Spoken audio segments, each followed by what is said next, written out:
Kansara DTV news ગુજરાતીમાં આપનું સ્વાગત છે. નજર કરીએ આજના મુખ્ય સમાચારો. પવિત્ર ચાતુર્માસ નિમિત્તે અંકલેશ્વર જીઆઈડીસી સ્થિત જૈન સંઘ ખાતે જૈન આચાર્ય પૂજ્ય વિકસિત માલા શ્રીજી મહારાજ તથા અન્ય 6 સાધ્વી મહારાજ સાહેબનું ભવ્ય સામૈયું યોજાયું હતું.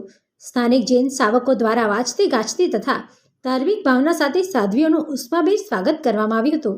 વરસાદી માહોલ હોવા છતાં આશરે 500 જેટલા જૈન સાવક પરિવારો મોટી સંખ્યામાં ઉપસ્થિત રહ્યા હતા અને સામૈયામાં ઉત્સાહપૂર્વક જોડાયા હતા.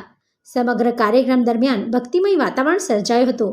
ચાતુર્માસ દરમિયાન પૂજ્ય સાધ્વી મહારાજ સાહેબ દ્વારા વિવિધ ધાર્મિક આરાધનાઓ, અનુષ્ઠાનો, સ્વાધ્યાય તેમજ ધાર્મિક પ્રવચનોનું આયોજન કરવામાં આવશે, જેનો લાભ અંકલેશ્વર જીઆઈડીસી સહિત આસપાસના જૈન સમાજના સાવક સાવિકાઓને મળશે. સ્થાનિક જૈન સંઘ દ્વારા ચાતુર્માસ દરમિયાન વિવિધ ધાર્મિક કાર્યક્રમોનું પણ આયોજન કરવામાં આવનાર હોવાનું જણાવાયું હતું. Pintu Modi, DTV news, Ankleshwar.